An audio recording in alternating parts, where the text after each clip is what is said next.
Desde março, a humanidade se vê assolada pela pandemia do novo coronavírus, que só no Brasil tirou a vida de mais de 45 mil pessoas e que tem trazido consequências globais trágicas, seja no âmbito social, no econômico, nos sistemas de saúde e até emocional. Atualmente existem centenas de estudos que buscam uma vacina para conter o avanço da doença. Inclusive, a Organização Mundial de Saúde criou um grupo de trabalho para tratar desse assunto. E uma brasileira integra essa comissão composta por 15 especialistas de todo o mundo, né? Trata-se da professora do Instituto de Patologia Tropical e Saúde Pública da Universidade Federal de Goiás, Cristiana Toscano. Ela é médica infectologista e doutora em epidemiologia, e é com ela que conversamos a partir de agora.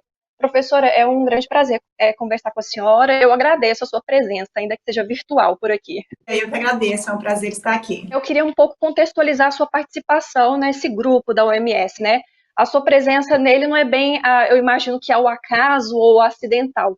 Fazendo uma retrospectiva da sua trajetória profissional dentro da saúde pública, que trabalhos, que ações que a senhora acredita que contribuíram para te dar as credenciais, né, para integrar esse grupo que é tão seleto? De fato, acho que a minha nomeação é fruto de uma sequência de atividades e de uma carreira que vem sendo construída e um trabalho de colaboração e cooperação com vários grupos de pesquisa e várias atividades de saúde pública relacionadas à imunização nos últimos 20 anos. Antes de integrar aqui o grupo da UFG, eu trabalhei com saúde pública internacional em vários países e em organizações internacionais. Eu tive uma formação de epidemiologia de campo e investigação de surto nos Estados Unidos, no Centro para Prevenção e Controle de Doenças dos Estados Unidos. E, na época, trabalhava muito com investigação de surto em campo mesmo, em vários países. E exatamente o que a gente está vivendo agora com a epidemia e a pandemia da Covid. Então, identificando fontes de transmissão, implementando medidas e estratégias de prevenção e controle, e com ênfase principalmente em doenças preveníveis por vacina. Eu trabalhei vários anos na Organização Pan-Americana da Saúde, tive uma experiência em alguns países da América Latina, especificamente no Haiti, em outros países também com avaliação de programas, implementação de projetos para avaliação de impacto de programas de vacinação. Depois eu trabalhei na Organização Pan-Americana de Saúde, lotada em Brasília. Eu era a consultora da organização responsável pela imunização, trabalhando na OPAS em Brasília.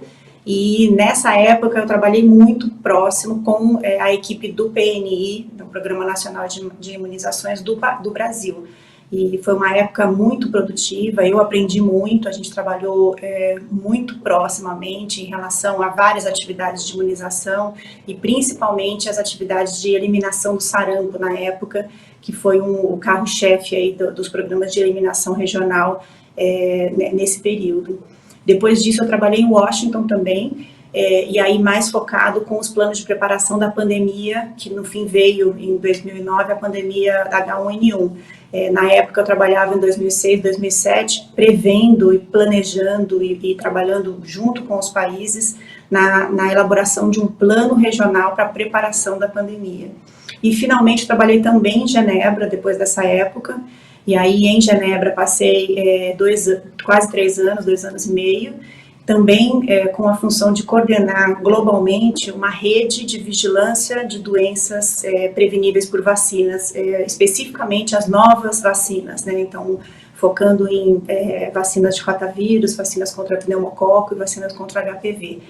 E eu acho que, depois disso eu voltei ao Brasil, sou brasileira, voltei ao Brasil e vim para Goiás, em função de questões familiares e pessoais, meu marido é goiano, e o timing deu certo. Na sequência abriu um concurso para uma vaga aqui na UFG, na minha área, e desde então, desde 2010, eu estou aqui como professora do departamento e continuo trabalhando não só em pesquisa, mas em capacitação, em projetos de avaliação e, sobretudo, integrada e articulado com programas de saúde pública, não só no Brasil, mas em outros países do mundo também, priorizando a área de imunizações. Então, acho que culminou esse processo todo com essa indicação. É, um belo currículo. Em termos práticos, professora, como é que é a rotina de trabalho desse grupo da OMS? O que, que exatamente vocês fazem no cotidiano? Então, esse grupo, ele é um grupo, é o grupo de trabalho do Comitê Estratégico de Especialistas em Vacinação. É o grupo chama SAGE, né, SAGE em português. Então, é o grupo de trabalho do SAGE para vacinas de Covid. O SAGE, ele tem vários grupos de trabalho, um para cada vacina. E é a partir do SAGE que saem as recomendações para estratégias e políticas de vacinação para todas as vacinas para o mundo inteiro. Então, é um comitê consultivo, ele dá recomendações, e esses grupos, geralmente, eles são compostos uma vez que a vacina é desenvolvida e é disponibilizada, ao final de todo o processo. Então, uma vez que se tem uma vacina desenvolvida, disponibilizada, pronta para uso, esse grupo, então, esses grupos são conformados. Esses grupos têm uma representação internacional, então tem participantes de todas as regiões do mundo, e sempre com especialistas nessas áreas de epidemiologia, de ensaios clínicos, modelagem, vigilância e políticas de avaliação e de implementação de programas de imunização. Então, é uma combinação de vários conhecimentos aí que fazem a combinação desses grupos.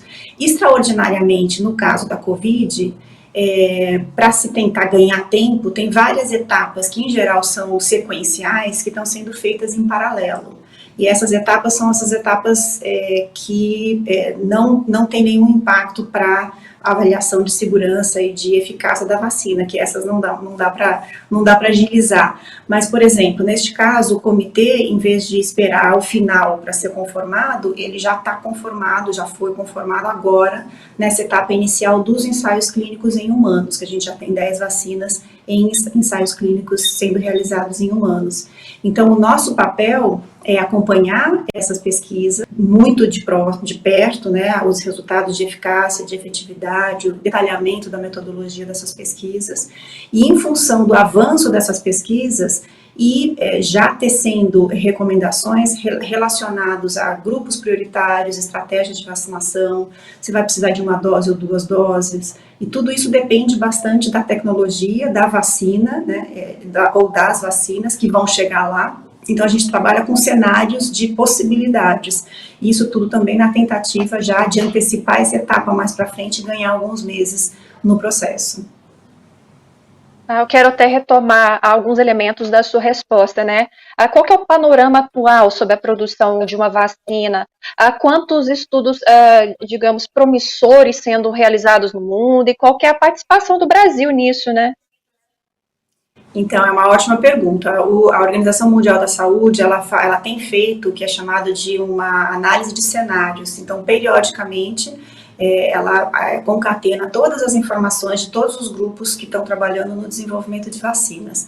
A última análise de cenário que foi publicada foi no dia 10 de junho, agora há menos de uma semana, e essa análise demonstra que atualmente a gente tem 136 vacinas candidatas em fase pré-clínica, isso quer dizer que estão sendo avaliadas em laboratório ou em modelos animais, e além disso a gente tem 10 vacinas candidatas em fase clínica, em uma das ou fase 1, fase 2, fase 3 dos ensaios clínicos, que são os estudos já em humanos.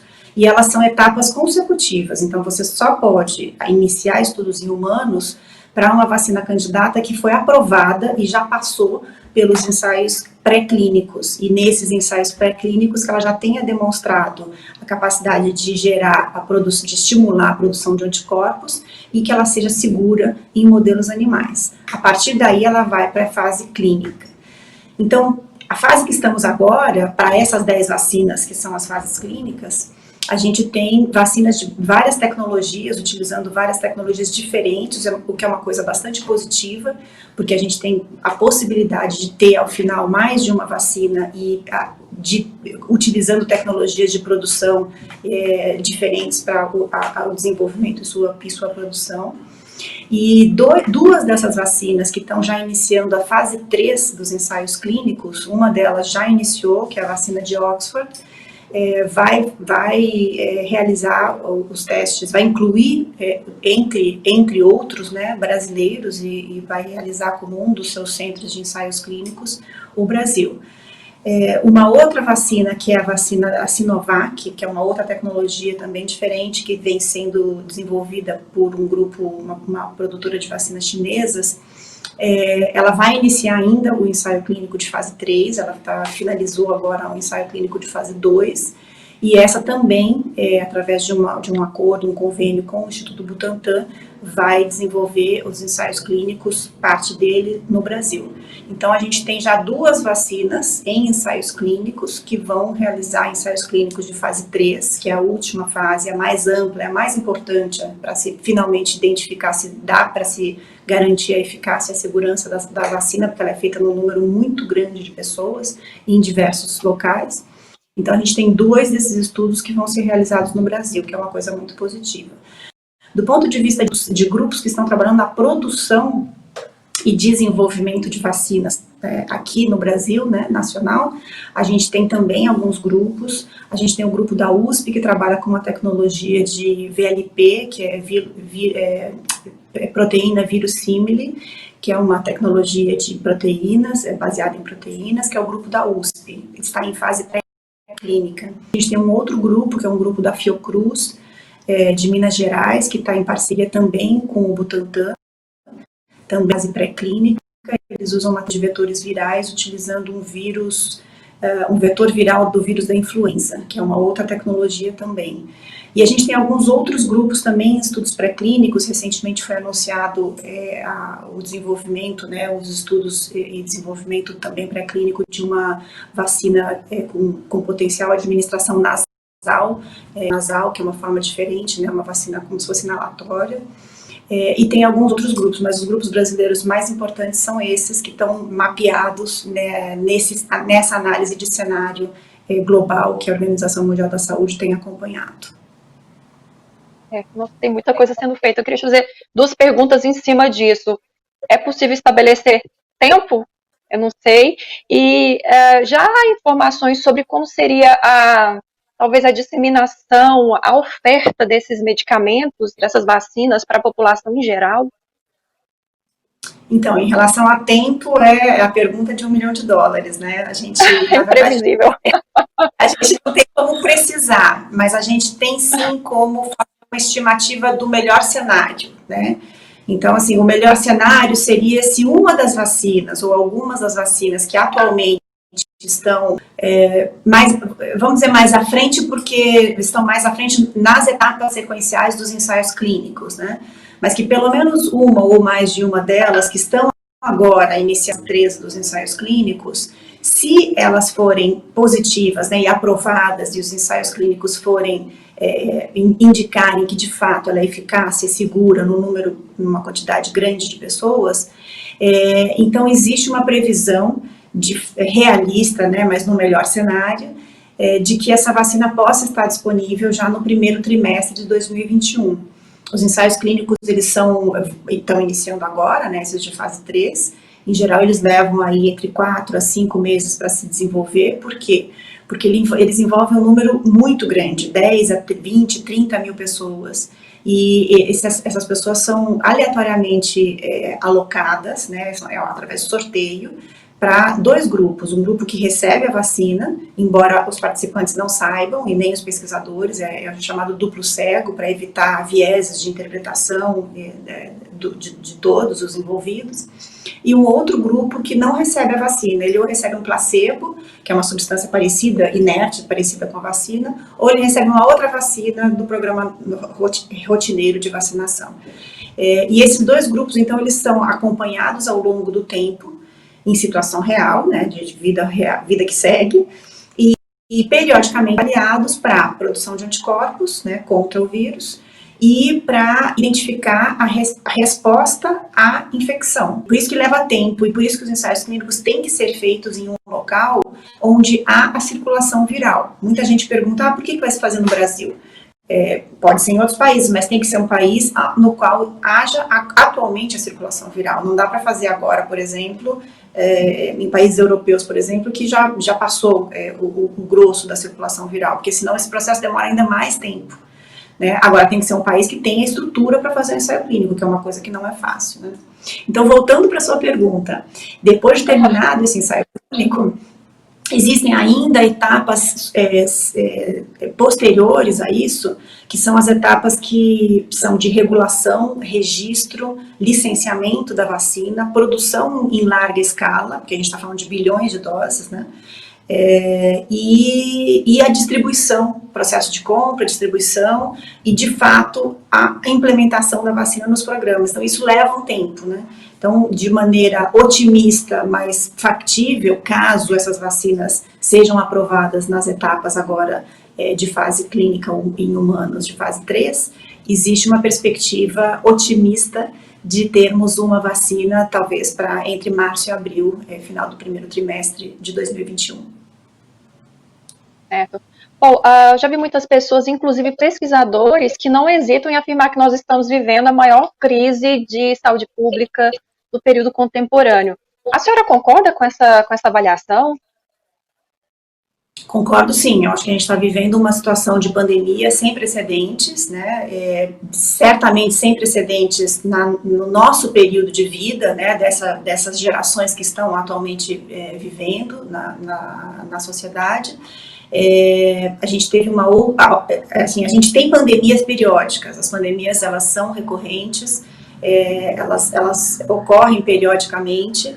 E existe, inclusive, planos de preparação das pandemias já previstos e estruturados em função da gênese das pandemias que ocorre pelo fato de existirem, hoje em dia, principalmente muitos vírus que têm hospedeiros animais, que estão animais, e que, às vezes, adquirem a capacidade de quebrar essa barreira e passar a infectar humanos. E se acontecer isso, através das mutações virais, né, ele passa a adquirir essa capacidade de infectar humanos, causa doença em humanos, for um organismo, um agente etiológico viral ao qual os humanos sejam suscetíveis, e ele adquire finalmente a capacidade de se transmitir de maneira continuada entre os humanos, ele tem aí todos os critérios, vamos dizer, né, que permite com que esse agente se torne um agente pandêmico. Então, voltando um pouquinho na história, a gente tem relatos aí desde do século IV depois de Cristo, o primeiro relato histórico na época que foi uma pandemia que foi a peste bubônica, né, causada por uma bactéria. E depois a peste bubônica ou a peste negra assolou de novo o mundo durante outras pandemias, várias delas, inclusive na Idade Média, matando assim, até 60% da população da época do mundo ocidental civilizado, que se chamava, né, da população europeia da época. Hoje em dia, com os antibióticos, com os vários avanços, as vacinas, avanços de medidas de saneamento, de saúde pública, a gente, em geral, tem a expectativa de que as pandemias sejam causadas por vírus. E é o que tem acontecido, de fato, desde então do século passado. Então, a gente tem, historicamente, a pandemia da influenza, a grande pandemia da influenza, que a gente chama da gripe espanhola, né, que foi em 1918, que na época teve um saldo de mortos aí imensurável, em torno de 50 a 100 milhões de mortes, a estimativa do saldo de mortos decorrente dessa pandemia. Depois a gente teve mais 2 pandemias de influenza, e depois, finalmente, a gente teve a última agora, H1N1 também, né, a pandemia de 1918 também foi H1N1, em 2009, 2010, e que teve um saldo, aí, a estimativa de mortes em função dessa pandemia de 300 mil pessoas, né? Então, aí agora a gente vive uma nova pandemia, um novo agente etiológico.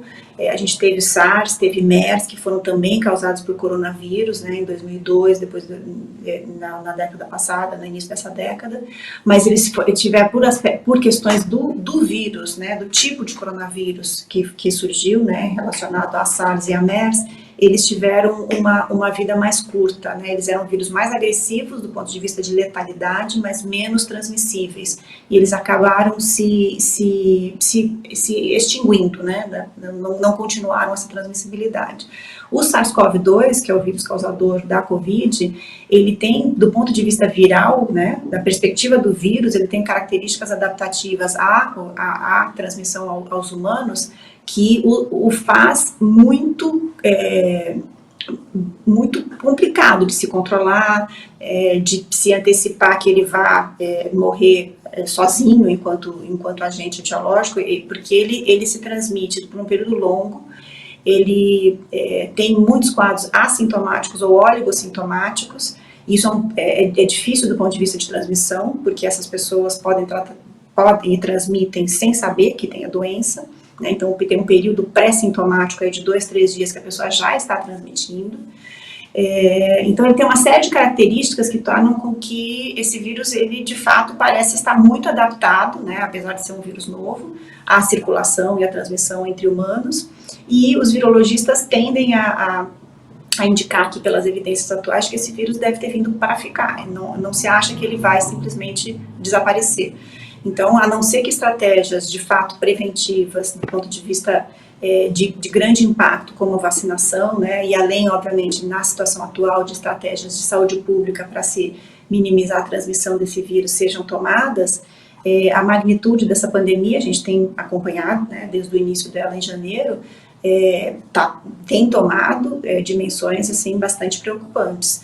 E se acredita também que vai ocorrer transmissão em ondas, assim como aconteceu com outras pandemias de doenças respiratórias, como as influenza, né, de 1918 também, que teve ondas sucessivas. Então, ele tem um pico, depois reduz, e depois, em função de ainda existirem suscetíveis na população, enquanto a vacina não está disponível, ele deve voltar e reiniciar essa transmissão comunitária.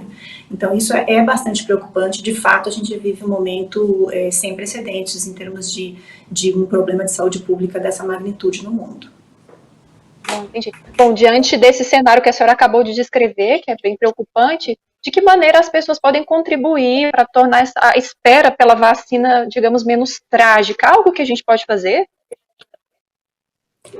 Olha, assim, obviamente é uma articulação, uma colaboração de todos, né, da sociedade como um todo, os gestores, todos os poderes, né, o judiciário, o executivo, o legislativo, porque são esforços concatenados, né. Do ponto de vista de saúde pública, nesse momento é muito claro que quanto menos contato uma pessoa tiver com a outra, e aí também priorizando, obviamente, a identificação precoce dos casos, o rastreamento dos contatos desses casos, testagem maciça, né, para identificar as pessoas que estão transmitindo o vírus na comunidade. Então, isso são ações e estratégias da saúde pública, da vigilância.